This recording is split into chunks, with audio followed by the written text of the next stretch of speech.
He's a dancer. He teaches choreography, and he's in his senior year at Delaware. Jody's Jody's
My only grandbrother,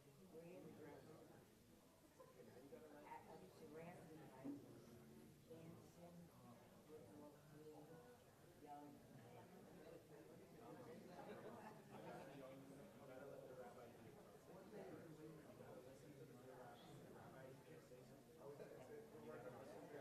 Maybe happy.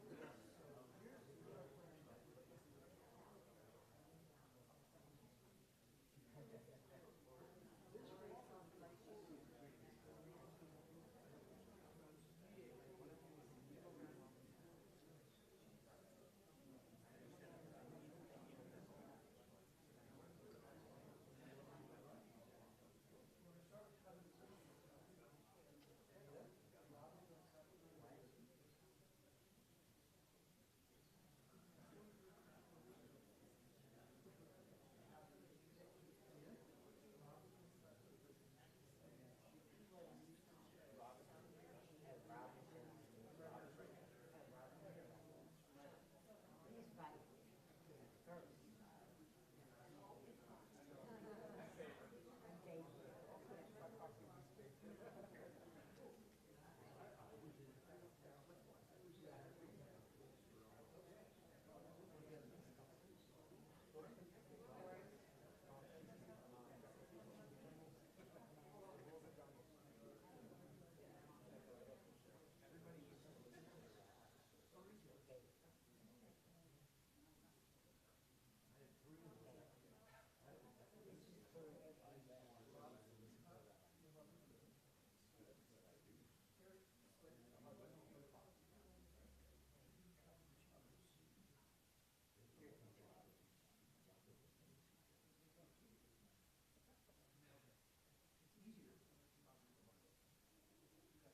He's my first favorite. Okay.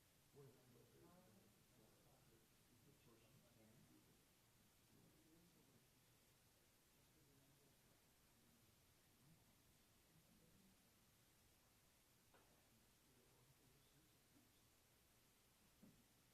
They have something they would like to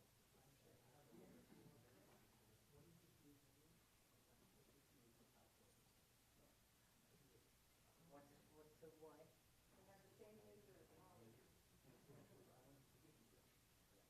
All's him. Oh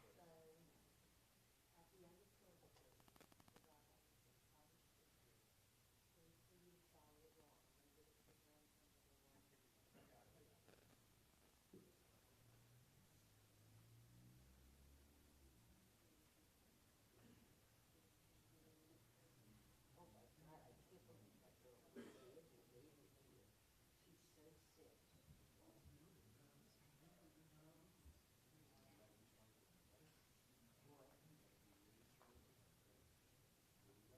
What? Sandy, Sandy and I were in elementary together. Ladies and gentlemen, as we begin our services, we ask that you kindly turn off all cell phones or electronic devices. Thank you.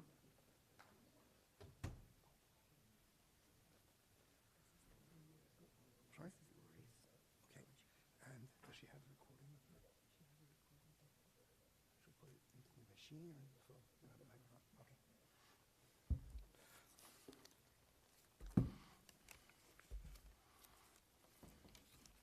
Okay.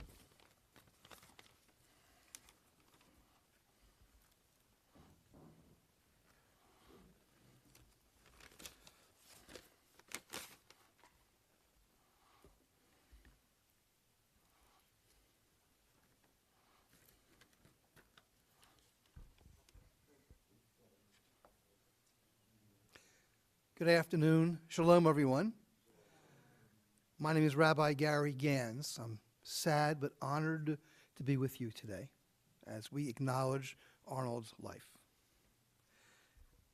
as well as all of you who, despite the weather, are here to remember him and to commemorate his life and to acknowledge your connection with him and the rest of the extended family. Some of you I've met just today. Some of you I had a chance to speak with over the past couple of days by telephone. And we can now match up face and names and come to terms with the reality that we are here to acknowledge Arnold's life as well as his death. I'm most impressed in our conversations that we had about his relationship with Anita. They were together since she was 13 years old, and that was a couple of days back. And from what I understand, since the time that they were married 66 years ago, they've never been apart. That is a life well appreciated, well understood. And any discomfort that she's feeling, any disassociations that are taking place, she earned her time. They spent their time together, growing together, creating this extended family together, and a sense of accomplishment. There are 4 children, as you know, Lori, Jody, Rob, and Sherry. And the 4 of them and Anita just had our private moment in the front, a bubble, as it was, as we cut the memorial ribbons. And they're on specific sides by design. The tradition is that children, acknowledging the death of a parent, wear the ribbons on the left-hand side. Bad biology, but good emotion. We thought that's where the heart was. And that the children needed the support of seeing the ribbons or being seen with the ribbons on their left. And Anita, as being a wife, wears it on her right-hand side. You'll see that they're cut slightly. They're never to be restitched. They can be disposed of. But that scarring on the ribbon represents their sense of loss and the tearing they're feeling emotionally. So that is for a reason, and tradition has given us thousands of years of performing this exact ceremony.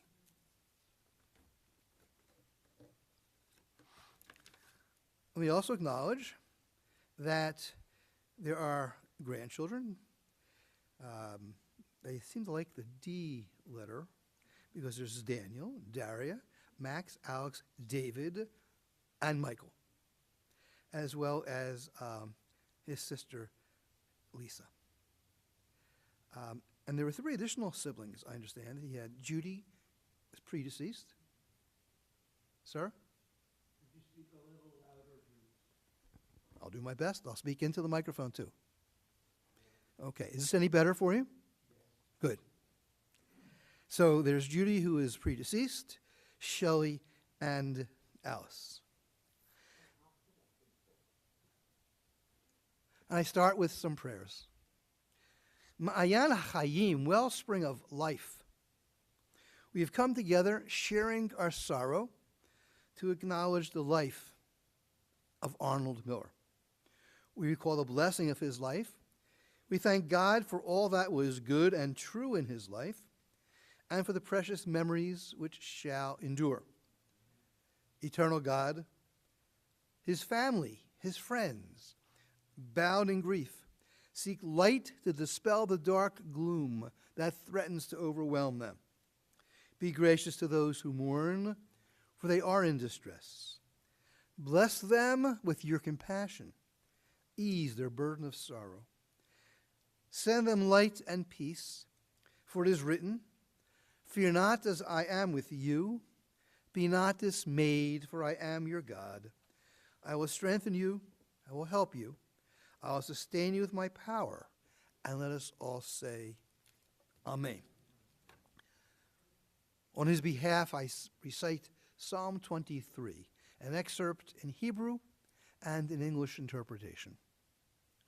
Mizmor leDavid, Adonai ro'i lo echzar, benodesha yarbitzeni, al mei menuchot yanachaleni. The Lord is my shepherd, I shall not want. God has me lie down in green pastures and leads me beside the still waters. He guides me on paths of righteousness and revives my soul for the sake of God's glory. Though I walk in the valley of the shadow of death, I fear no harm, for you are with me. Your staff and your rod do comfort me. You set the table in sight of my enemies. You anoint my head with oil. My cup overflows. Surely goodness and mercy shall follow me all the days of my life, and I shall abide in the house of the Lord forever. You remember Arnold for his love of family, hard work, always being happy, and being liked by everyone. Anita's nickname for him was Turtle. I understand there's an equivalent nickname that he had for her, but it's not safe for public company. He just fell a few days ago at the Saltzman house, where they had moved in 6 years ago. They have a picture. I haven't seen it yet, but there's a picture of him, actually the two of them, kissing. And that picture is only a few weeks old. This is at the age of 88 and 84.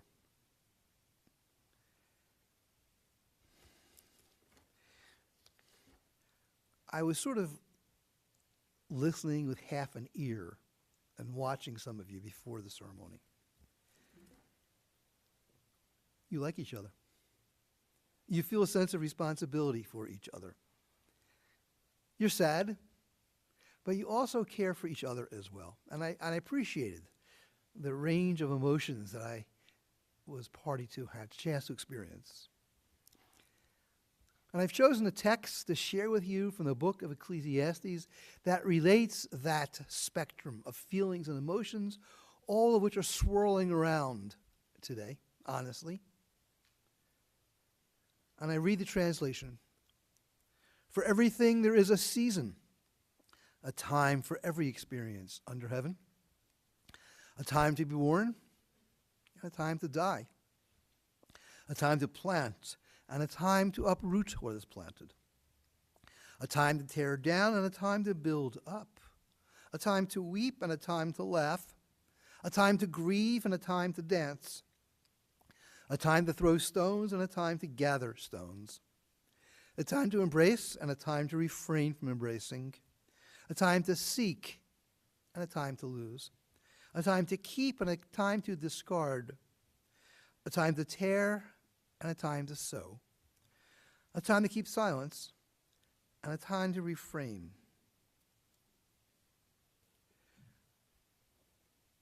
This is a time to speak, as the book of Ecclesiastes implies. And I'm honored to start with their 4 children in reverse birth order. So I start with Sherry and welcome her to come to the pulpit to share her feelings as well.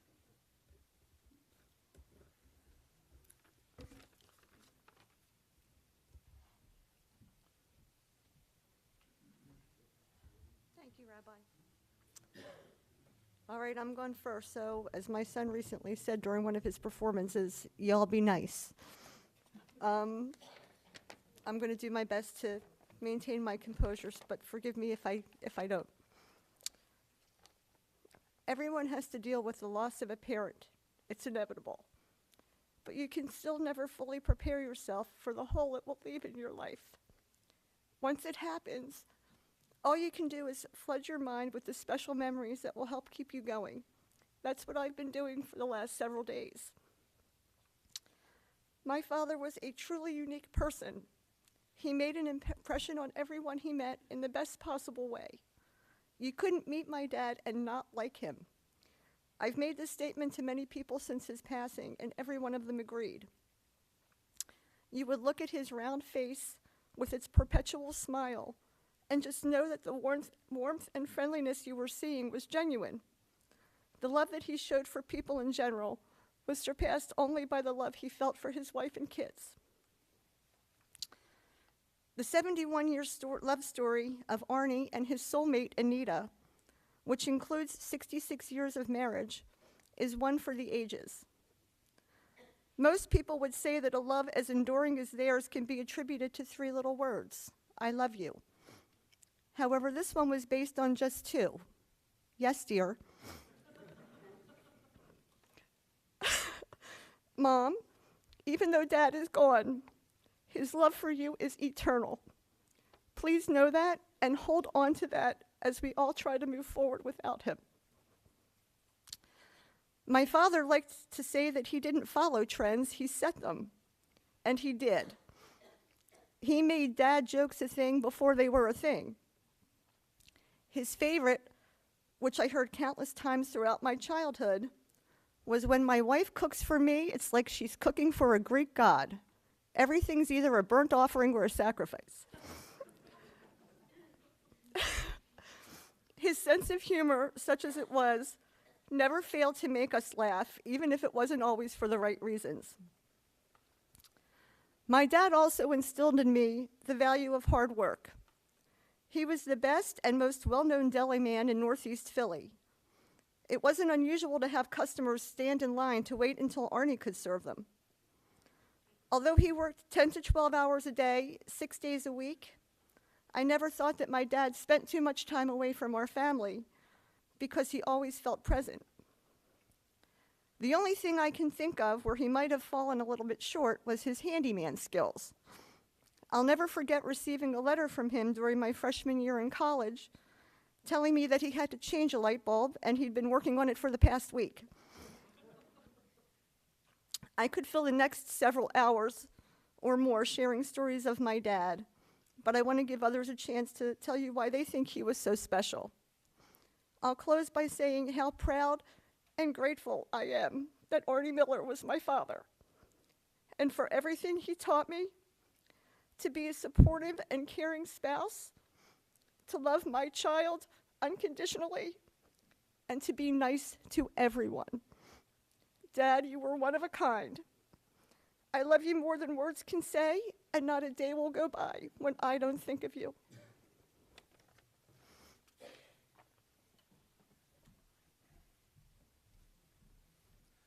I enjoyed speaking with the 4 of you about Northeast Philadelphia. Some of my favorite delis were places where he worked. I grew up down the street from Famous and regularly had things purchased by my father at Abe's. So this is like an old home conversation, speaking about his locks cutting skills. I now invite Rob to come up.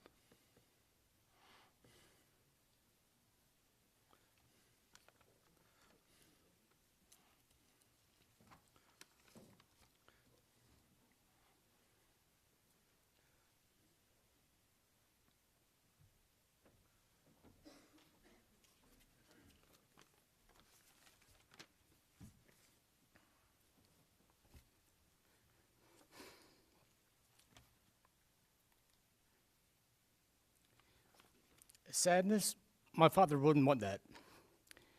Let's remember the good times, the fun times. His sense of humor was classic. Classic is just another way of saying old.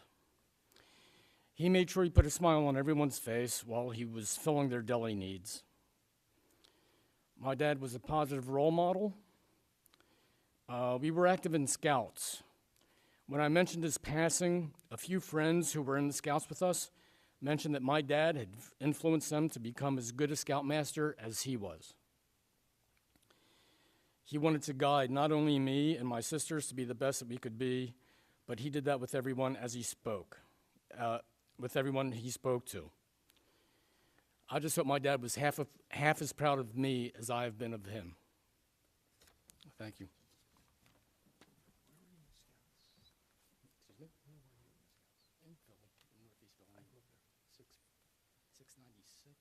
653.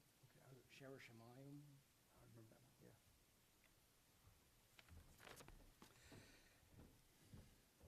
And now, Jody, please.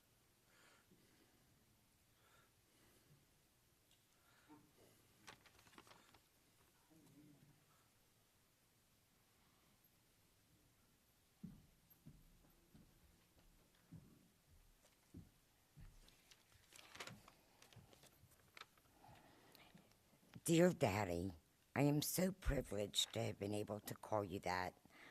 I have had so many superheroes in my life, and you were the first. The Fred Flintstone to my Pebbles. Pulling the four of us on the sled up and down Moorfield Road. Weekly trips to K Center Pharmacy for toys and candy. Loving all four of us. I think if you looked up the word mensch in the Yiddish dictionary, a picture of you would be there. You always had a smile on your face and never a nasty word out of your mouth. You loved everyone and everyone loved you. You and Mom had the ultimate love story. Despite the trials and tribulations of everyday life, raising 4 children together, the two of you always stood by each other. You might not have been the handiest guy in the world, but your tool bag of duct tape and staples always worked in your favor, except for the kitchen table. The last few years might have been rough, but you got up every day being the fantastic husband you always were. I know in my heart that you will continue shining down on us. Rest easy and know that Mom will always be taken care of. I love you forever. Your favorite daughter, Jody.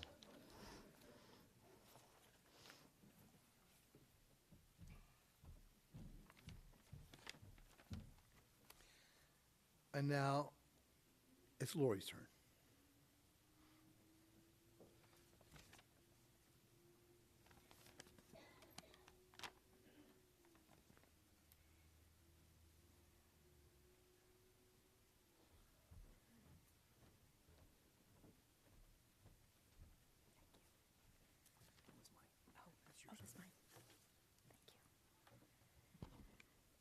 That is some tough acts to follow. I guess I'm in the cleanup spot, as the rabbi mentioned yesterday. That goes with being the firstborn, I guess. But there were privileges, too, like childhood trips to the art museum on Mondays, my dad's day off, or sitting on his lap when I was 2 years old while he read the World Book Encyclopedia to me. My dad was really remarkable, a model of devotion, love, and good humor, leaving a mark on all who knew him and had the privilege of meeting him. Anyone that knew my dad knew of his love for Philadelphia sports. His passion roared through the ups and downs of Eagles and Phillies season as he wore his favorite jerseys, always bringing people together with lively conversation, whether celebrating victories or reliving those oh-so-painful defeats. My dad was a diehard fan and totally devoted to his Philly teams. On the subject of devotion, Arnie was a devoted family man. His heart belonged to his family. First and foremost, my mom, his beloved Anita, the center of his universe. Their love was a testament to the power of commitment and devotion. My dad cherished my mom, and she cherished him, most days. Their connection was a source of strength, unconditional love, and laughter. Heavy emphasis on the laughter, usually inappropriate laughter. Together, they built a foundation of family that will continue to endure through their children and grandchildren. My dad's sense of humor was also legendary. I know you've heard my sisters and brother talk about it. His laughter filled every room he entered. His quick wit and infectious smile brought joy to so many of us. He had the remarkable ability to make buying Sunday morning brunch the highlight of a person's week. His comedic spirit is etched in our memory forever. As a matter of fact, I find myself now repeating his one-liners that previously earned an eye roll. Though he may be physically absent, his spirit will forever remain in our hearts. As we honor the memory of a life well led, I ask that all of my siblings, my children, my nephews, and even my nieces, when faced with any decision, just think of how my dad would handle it. Following his example, you will never go wrong. We all have an obligation to make him proud. Dad, you were more than a father, a husband, or a friend. You were a guiding light, a source of laughter and love. Your impact on our family and others in your orbit will never be forgotten. Rest in peace, knowing that you made a difference and that your memory will be cherished for generations to come. And as I grow older, my children grow older, and my nieces and nephews are all involved in hopefully lifelong relationships. The one thing that I wish for all of you who are recently married or, with a significant other, I wish that you had the same relationship that my parents had. I can't tell you the trials and tribulations and all of the hard times that they went through. Their love is what really made us happen and made them happen and helped them get through it. So that's my wish for all of you. And so now the grandchildren are going to speak. And of course, my daughter couldn't be here today. She had a work obligation that she had to go to. But she did record a voice note that she wanted to share with all of you. So if you will indulge me a minute or two, I will play that. I want to thank you all so much for taking the time to be here today. If there's one thing that we will all remember about Arnie, it's his sense of humor. It's the way that he filled up every room with his laughter. It's the way that he would stop at nothing to make you feel good about the most terrible things that might have happened to you in your day. It's the way that he delivered his One-liners.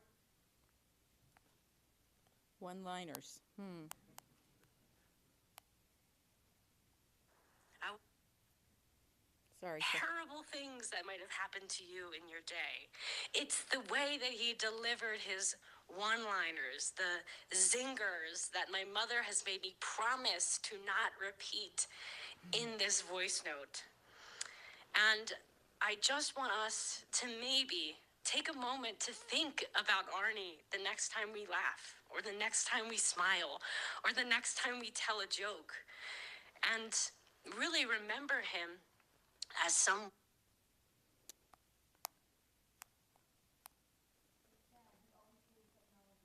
I want to thank.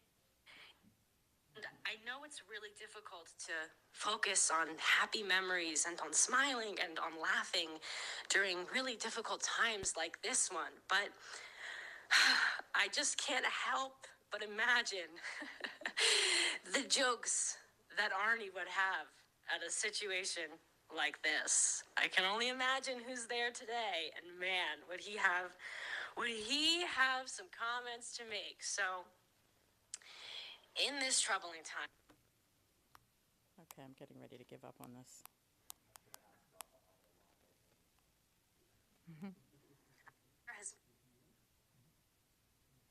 Back on your favorite Arnie joke. And remember that he's always with us in every smile, in every laugh, and in every room that's filled with sunshine. Thanks.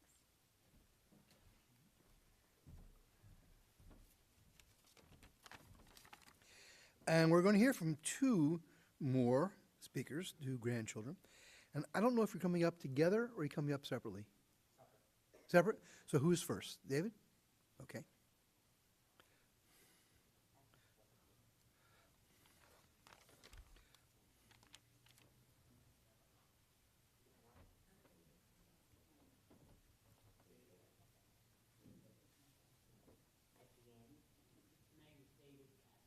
Oh, okay. I was just using first names. But okay. Thank you very much. It's all yours. There are not enough words to describe the man that my grandfather, Arnold Miller, was. He encapsulates everything that I wish I could be as a human being, a brother, a son, and he will be remembered for his family. The love he had for you, I wish in my lifetime, and very few people are lucky to have that kind of love, that long-lasting, that infinite, that undying love that he had for my grandmother. And I hope that one day in my life, I'm lucky enough to have that same love.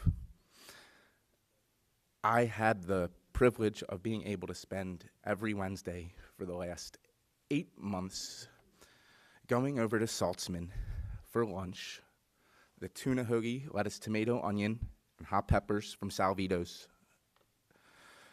The last time I saw him, I had just gotten off Sundays from work, and the last thing I said to him was, I was just able to get off Sunday, so I will be over for an Eagles game as soon as the season starts, and the smile that is seared into my memory for all time that he gave me. I was so lucky to be able to take my mom there every Wednesday, and he loved the four of you and would do anything for the four of you, and always talked about the last phone call he had with you, sports with Rob. He would always talk about Michael, Sherry, your job, Lori, and Danny and Daria, and how amazingly talented and smart my cousins and my brothers are. And my mother, who 24 years ago stepped up to the plate for her 3 kids when they lost their father, and the strength that I know she has and the strength that I know she has given to me to help her every day through the loss of her father. And I will absolutely do my best, not just for you, Mom, but for him and David and Ruth, who I am named after, and take care of you the way he would have taken care of the four of you. Thank you all so much. And one last thing, the ketchup, the ketchup that was willed to me by Arnie. Poppy, I love you so much, and thank you for giving us this family, as dysfunctional and functional as they like to be on their days when they choose to be. I am honored and privileged. Thank you.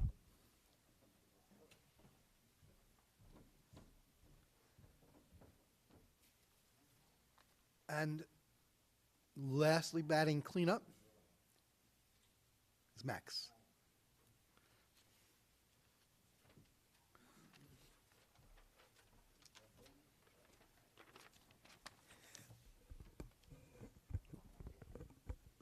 Hello. So you're going to notice quite a few repeating themes here coming out of all these speeches. Poppy was a singularly awesome man, and I think it's reflected in a lot of what people said today. And so I was fortunate enough to see my grandfather just a few weeks ago. We went over their house for lunch around Father's Day just to hang out, and as you can probably visualize in your head, Poppy was sitting there exactly like he looks in that picture, quietly with his fingers crossed, while my mom was directing all of the traffic and conversation. I'm sure if you've ever spent any time with them, you know exactly what we're talking about. And while we were there, my mom pulled out a keychain with a bead turtle on it that I must have made when I was like 5 years old. You know, my grandfather's nickname was Turtle, so he got a lot of turtle paraphernalia over the years. And she showed me this, and I said, why are you showing me this right now? Like, I'm trying to eat a cheesesteak. Get out of here. And this morning, as I was reflecting back on times with my grandfather, I thought about that specific experience, because not only did he save this 30-year-old keychain but he had it ready and available and displayed every day. He had moved twice. Why didn't he throw it out? I would have thrown that out. But he held on to things like that, things about his family, the small things, all right? And so, as you know, my grandfather worked at a deli, and it was the only job I ever knew him to have. We used to visit him there when I was small, and he would give us cookies and pickles, which is a very odd combination of food, but that's, I don't know, that's what we wanted.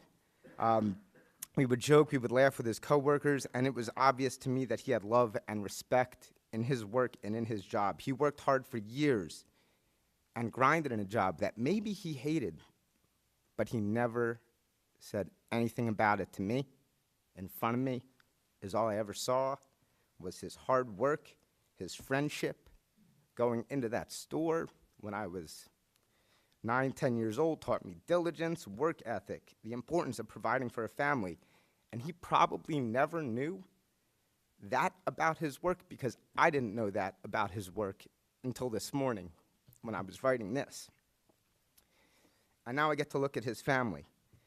If you know one thing about this family, it's probably that somebody isn't talking to someone right now. No one was ever not talking to my grandfather. He always showed love. He sat, he listened, he empathized. He watched his family with pride, patiently, quietly, and shared their success. He supported his family in times when they needed love and in times when perhaps they didn't deserve it. He never abandoned anyone. But most importantly, as you've heard, I want to talk about the love he had for this beautiful young lady right down here. All right. Even going over there in the last few months, the way they still sat together, held hands after 70 years together, the way that they laughed at these same exact awful jokes that this man had been telling for his entire life, and they laughed like it was the first time they'd ever heard them. The fact that they have a framed picture of Gritty on their computer table, who may very well be the mystery 7th grandchild that we've been hearing about all week. They shared the love of their grandchildren, and they could not stop bragging about each of our accomplishments, a tradition my mom carried on with the hospital staff this week, and honestly just carried on with every single person that walked in this room today. My grandfather loved, and I believe that his life was full of love in return. We sat there this past week, and my grandmother said to us, "He was the love of my life. He did everything for me." And while on this day that may sound profoundly sad, on any other day it would still be just as true, and it would be profoundly beautiful. All of this is to say that my grandfather passed on to me, and thus on to us, the perfect template for how to be a good partner, a good father, and over all else, a good man. Be patient with your loved ones. Support them even when it's hard. Say I love you every day, and inspire others in the small things. Thank you.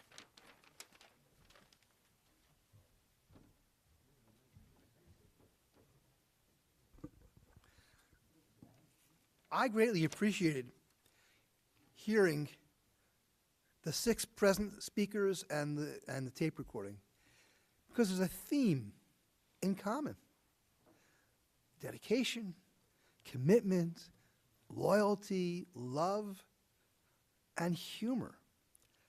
Perhaps this is the mix that makes for a good family and makes for a good relationship ultimately.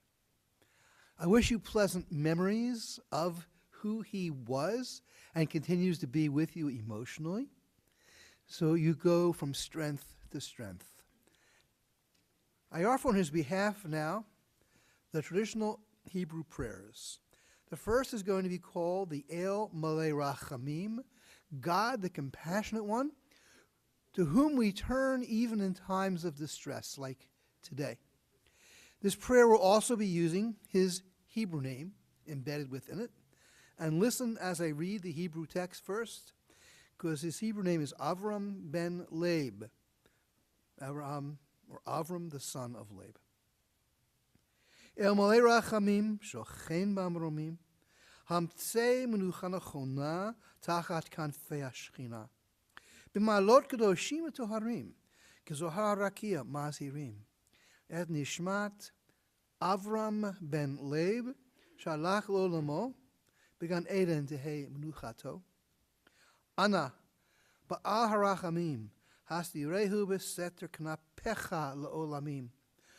Usror mitzror chaim et nishmato, Adonai hu nachalato. V'yanuach b'shalom, amishkavo v'namar. Amen. O God, exalted and full of compassion, grant perfect peace in your sheltering presence, among the holy and pure, to the soul of Arnold Miller, Avram, the son of Leib, who has gone to his eternal home. Master of mercy, we beseech you, remember all the worthy and righteous deeds that he performed in the land of the living. Master of mercy, we beseech you, may his soul be bound up in the bond of life. The Lord is his portion. May he rest in the tranquility of shalom, of peace. And let's all say, Amen. I now welcome you all to stand for the concluding prayer, often known as the mourner's Kaddish. But indeed, there's no reference to mourning in this prayer. This is a prayer of thanksgiving. This is a prayer of wholesomeness and thanksgiving to God, to whom we turn and who gives us the opportunity to appreciate the lives that we have. Yitkadal v'yitkadash shemei Rabbah. V'alma divra chirutei v'yamlich malchutei v'chayechon uv'yomechon uv'chayei lekol Beit Yisrael ba'agala uv'izman kariv imaru. Amen. Yehi shmei Rabbah mavorach leolam olmei olmaya. Yitbarach v'yishtabach v'yitpa'ar v'yitromam v'yitnaseh. V'yitadar v'yitaleh v'yitalal shemei lekudesha brechu. Le'ela min kol birchata v'shirata tushbechata v'nechamata da'amiran bi'alma v'imaru. Amen. Yehi shlama Rabbah min shemaya v'chaim aleinu v'al kol Yisrael v'imaru. Amen. Oseh shalom b'imromav hu ya'aseh shalom aleinu v'al kol Yisrael v'imaru. Amen. I welcome you to be seated. Following the conclusion of the ceremony, and Monday from 12 to 8, you are welcome to join at Lori's for Shiva at 23 Pavilion in Voorhees. And instructions are out in the lobby with directions.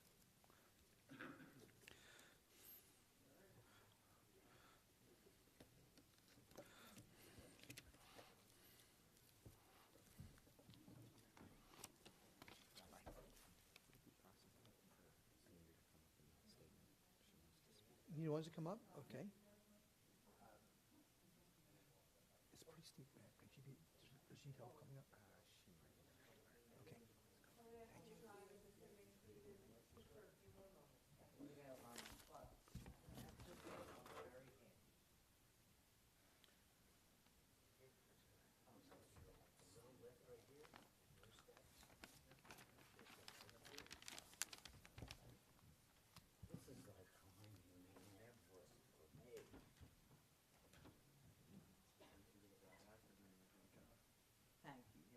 You're welcome.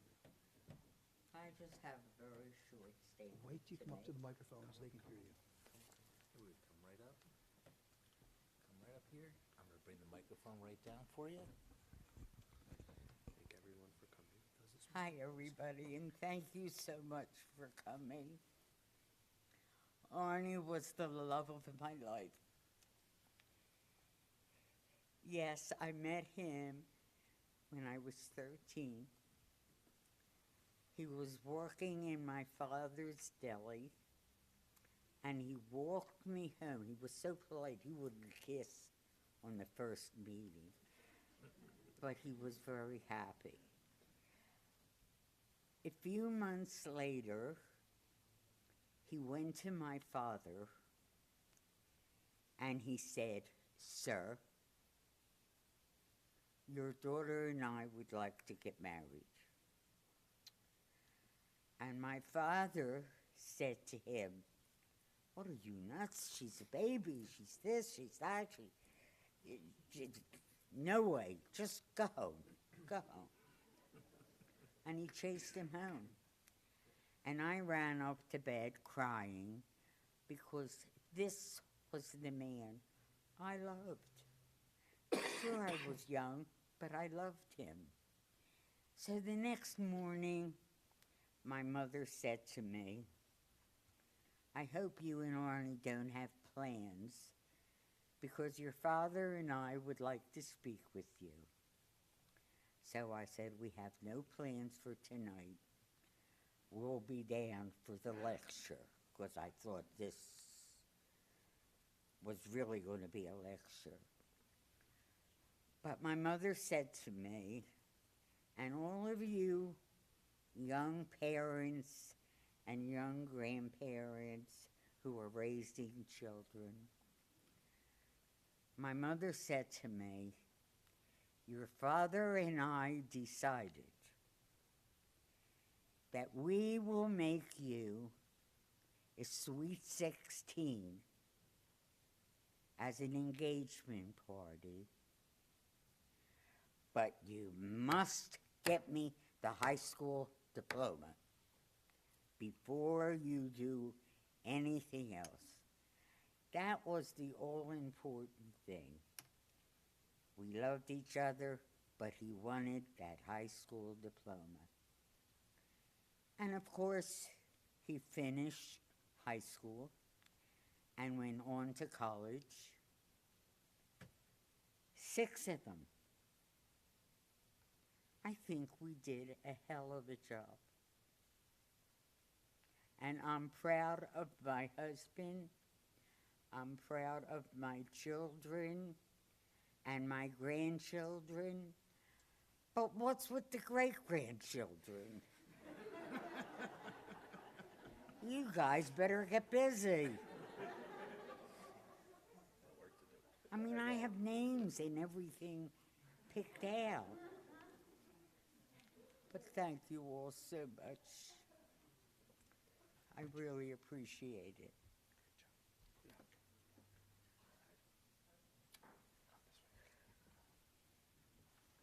Come right this way, Anita. This way. Anita, you're gonna go down this way. What? We're gonna go right this way, so we don't have to go back up.